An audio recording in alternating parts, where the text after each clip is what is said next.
A todos, agradecer a presença de cada um aqui presente.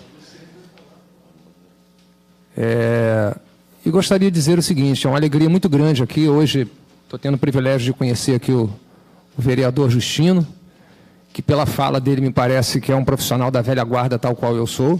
Eu sou um profissional formado desde 1994.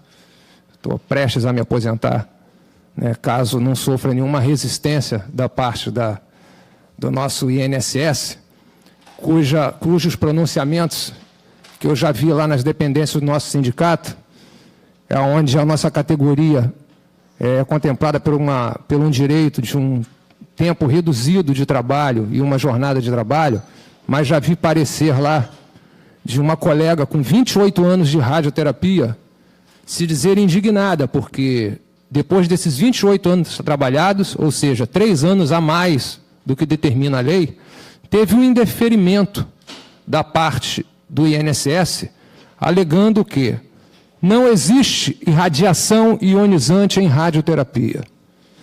Então, senhores, é uma coisa assim que eu estava, nesse momento, na sala do presidente, inclusive acho que até a doutora Fátima estava presente nesse momento, mas assim, eu estou entendendo e sofrendo na pele o que a nossa categoria vem passando. Com todo respeito ao senhor representante do CRO, ao doutor aqui, empresário, médico aqui que se faz presente, cujo nome, por favor, me perdoem, mas eu não me lembro. Eu acho o seguinte, nós estamos diante de um quadro que muito nos chama a atenção e muito nos preocupa. Por quê? Eu acho que diante de todo o entendimento de que passamos aqui, eu acho que o grande vilão dessa história toda, que, aliás, não acomete somente os profissionais da radiologia, e sim toda a classe trabalhadora em todos os segmentos, e isso, consequentemente, o empresariado. Chama-se carga tributária, certo?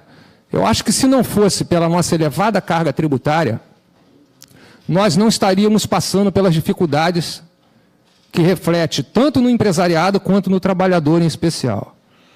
Temos um governo que faz a verdadeira, não é reforma, mas sim deforma trabalhista, porque quer acabar com todos os direitos que foram conquistados até então, achando que o trabalhador tem vida de tartaruga, que nós pudéssemos sobreviver aos 120 anos de idade.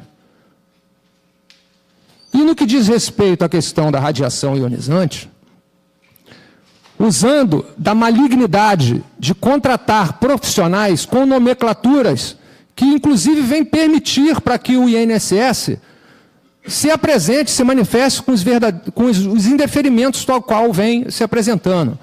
Técnico de formação de imagem. Ora, o que é isso? Um fotógrafo? Então, minha gente, a coisa é muito grave, vai muito mais além do que se discute aqui.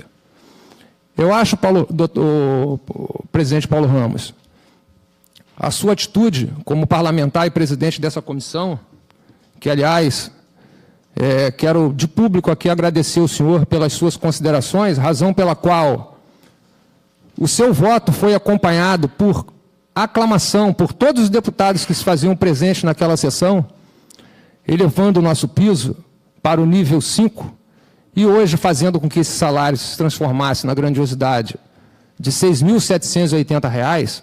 Primeiramente, doutor, gostaria de dizer o seguinte, com todo respeito ao senhor. Isso aconteceu porque o sindicato, o nosso sindicato, os profissionais técnicos de radiologia, teve uma representatividade para fazer com que os profissionais da radiologia chegassem a essa magnitude. Desculpe. Se o sindicato dos médicos ou outros sindicatos não se pronunciaram como tal, perdoe-me, mas aí é uma questão particular de cada instituição que assim representa a sua categoria. Então, e outra, o senhor traz aqui como artigo o raio-x para fazer um parâmetro no que tange as atividades desenvolvidas por esse profissional afim. E traz como parâmetro uma atividade que ela é inicial, né, o raio-x, que só não foi banido, evidentemente, porque é um exame ainda essencial, principalmente no que diz respeito a estudos de extremidades, enfim. Eu costumo dizer que a radiologia são os olhos da medicina. não há nada feito dentro de um serviço de saúde, seja no Brasil, em qualquer outro país, seja no Rio de Janeiro ou em qualquer outro estado, que não tenha radiologia, que não use da radiologia como porta de entrada. Veja o quê? Virou um vício, né? O empresariado, por favor, não me levem a mal a minha colocação, eu não estou querendo aqui entrar numa linha de confronto em relação a isso, até porque já coloquei de antemão que acho que o grande problema, o grande vilão dessa história é a carga tributária que acomete justamente vocês, tá? O empresariado. Mas entendo que o nosso pleito, a nossa reivindicação em relação à promoção de nível, primeiro eu gostaria de falar do que gerou esse valor dos R$6.000. Primeiro, veja o que foi votado aqui. Eu não estava presente nessa solenidade, mas teve aqui o Tomé e o Cláudio Manhães, estavam aqui presentes e viram a manifestação dos digníssimos deputados. E eu vi que uma das coisas que foi comentado é que não há poder, não há, como se diz, que seria louvável o reajuste no índice de 5%, e não dos 2,50 alguma coisa, que foi o reajuste do salário mínimo, para o salário das categorias contempladas no âmbito da lei, porque precisa ter moeda circulante, porque se não há moeda circulante, o país não desenvolve. Óbvio, isso é um raciocínio lógico em todo e qualquer país que queira se tornar um país de primeiro mundo. País que não há moeda corrente não é país que vai se desenvolver nunca. Em Portugal se vive com baixo custo, a renda lá é mínima, mas a qualidade de vida é excepcional. Aliás, se eu não tivesse um amor muito grande pelo país que eu resido nele, seria um país que eu me atrairia muito viver lá, que se chama Portugal. Então, deputado, eu acho o seguinte, uma das coisas que me preocupa muito, como eu falei aqui, eu sou um profissional que estou prestes a me aposentar, mas eu me preocupo sim com o futuro da minha profissão, me preocupo sim dos futuros profissionais formandos que pensam em investir ainda nessa profissão, porque entendo que precisamos suprimir da necessidade desse profissional que ele procure o segundo e terceiro emprego sob forma de compor a renda dele para que dessa forma ele provenha com dignidade o sustento de sua família. E a gente só faz isso, deputado, porque realmente o salário é baixo.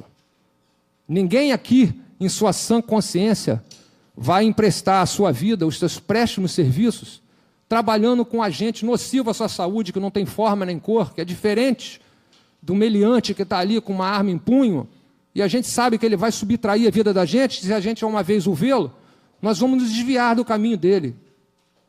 A radiologia não nos permite isso. E ela é um vilão no nosso trabalho, no dia a dia. Quantos colegas nossos não perdemos, eu particularmente, que desde 95 trabalho com radioterapia. Então, minha gente, é uma história de quase 20 anos, trabalhando com uma da área da nossa profissão, né, que, para minha surpresa, desagradável surpresa, me deparo lá com uma constatação de que não há radiação em radioterapia. Eu, sinceramente, eu não sei aonde que eu vou achar radiação. Talvez dentro de um reator desse aí, colocando uma pessoa dessa que me dá um laudo desse, que é igual a multa de trânsito.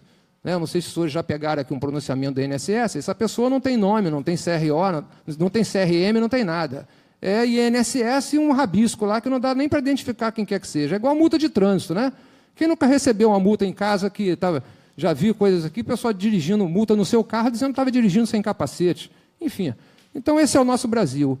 Então, o presidente Paulo Ramos, eu gostaria de agradecer ao senhor por sensível às colocações que o nosso sindicato vem feito através das reuniões promovidas pela Comissão do Trabalho e Emprego, e assim o fizemos porque eu acho que, como forma de ampliar o mercado de trabalho, para que nossos colegas tenham, inclusive, a sua primeira oportunidade de emprego, eu gostaria muito de poder ver, dentro do cenário da radiologia, os profissionais diante da condição de ter o seu único emprego e dela, com dignidade, poder prover o sustento de sua família. Ok? Se ainda assim esse salário, que hoje, na grandeza de R$6.000, não for o suficiente, que ele busque essa possibilidade de compor uma renda maior em uma outra área, em outro agente que não seja... que venha acometer a sua saúde. Então, temos que ter cuidado com isso, minha gente. Tá? Eu vejo aqui pessoas jovens que são atuantes nesse mercado, mas que eu quero acreditar que gostariam imensamente de poder ter um único emprego, porque com isso, deputado, aquele colega que tem 3 empregos, ele deixa 2 desempregados. Aquele que tem 4 deixa 3. E aquele que tem 1 tem que ganhar um salário digno para que ele possa sobreviver e, com isso, prover o sustento da sua família. Então, eu gostaria, desse momento, fazer um tocante aos empresários presentes, né? Que a gente lembre, né, dessa questão da carga tributária, que nós saíssemos em busca de através dos nossos governantes, uma revisão disso, dessa parte, que eu acho que dessa forma a gente vai conseguir equalizar esse problema que nós temos aí. Veja a questão que ora foi colocada aqui também em relação a uma área importante da nossa profissão, deputado, que é a ressonância magnética, que infelizmente ainda não está inclusa, assim como outras situações também, que eu acho que talvez num próximo encontro a gente traga ele à pauta aqui, que é a questão de concessão de férias, entendeu? Que é uma lei de 1950, entendeu? Mas que só contempla os servidores públicos e militares, o quanto que o que está em questão é o agente nocivo à nossa saúde, e essas férias, deputados, elas são concedidas semestralmente de 20 dias. Então, no meu entender, eu, Arildo, como profissional, entendo que isso devia ser uma coisa generalizada, já deveria ser revisto isso há muito tempo, porque entende a ciência, entende a medicina, que o profissional, uma vez afastado, a cada 6 meses, ele tem uma chance maior de recompor aquelas suas células que foram degradadas ao longo de um emprego. Quero complementar aqui o presidente do CRO e dizer ao senhor, perdoe-me, presidente, seu nome, por gentileza? Representante. Pois bem, que no que diz respeito à questão dos profissionais técnicos em radiologia, o CRO, ele deveria, inclusive, ter uma preocupação maior, inclusive naqueles que estão lá produzindo feito de imagem, que nem sempre também são técnicos em radiologia, tá? E sim TSB, técnico de saúde bucal. Então, são profissionais que dão dentro do seu contexto, presidente, representante, que também ocupam a área, um mercado que nos favorece. Então, minha gente, eu acho que nós devemos sair daqui, cada um de nós, em especial a categoria, que nós pudéssemos voltar para a nossa casa e que refletíssemos melhor das nossas atribuições e nas responsabilidades que recaem sobre nós. Entendeu? Eu acho que está na hora da radiologia acordar. Entendeu? A ressonância magnética precisa, sim, ser algo que compete e uma profissão devida ao profissional técnico em radiologia, porque assim foi. É um ambiente de trabalho, na maioria das vezes, compartilhado. Entendeu? É uma área que realmente requer conhecimento técnico. E outra, esse salário de hoje, de R$ 6.780, os dois salários regionais, né, o piso da categoria, acrescido de 40% de salubridade, eu acho que é um salário interessante, sim. Eu acho que o máximo que poderíamos pensar em torno de um acordo coletivo seria, evidentemente, fazermos um consenso em relação àqueles serviços que, como o raio-x, como traz aqui o artigo, o doutor aqui presente, que é um exame de baixo custo, de R$ 50, mas deveríamos pensar também num PET scan, que é um exame que eu acabei de pagar para o meu finado tio aqui, que faleceu há poucos dias, que custou R$ 7.000. E, diga-se de passagem, são poucos os seguros de saúde que contemplam ao paciente ter esse tipo de atendimento. Então, minha gente, chegar aqui hoje, diante de uma comissão como essa, e trazer como referência o raio-x para fazer parâmetro salarial, perdoe-me, mas acho que isso é uma covardia. Então, vamos tomar como base os exames, certos, que têm valores diferenciados. E cá entre nós, deputado, uma ressonância magnética hoje, eu não sei, talvez o presidente aqui do Conselho, Marcelo Carlos, possa melhor... particular, média de R$ 800. R$ 800, né? Então, presidente, uma tomografia, uns 300. Agora, um PET scan, 5, 6, 7 mil reais foi o que foi pago para o meu tio. Então, gente, eu gostaria de deixar aqui essa reflexão a todos os senhores e dizer que a ideia do nosso sindicato é justamente promover isso. Tá? É sensibilizar aos senhores empresários de que nós precisamos ter um salário digno para que, dessa forma, a gente consiga acompanhar o avanço científico e tecnológico a qual requer a nossa profissão, para que, dessa forma, possamos oferecer um serviço de qualidade aos nossos usuários. Que, diga-se de passagem, quase sempre, quando entra dentro de um serviço de saúde, não tem sequer o cuidado de saber, apenas vê a gente vestidinho de branco e acha que nós somos realmente, que aquela pessoa que está ali atendendo, melhor dizendo, é uma pessoa realmente apta a estar ali no domínio das radiações ionizantes. Tá ok? Então, gostaria de deixar aqui, desculpa o termo, essa bola quicando aqui, que serviço como referência, mas agradecendo ao deputado pela sua postura.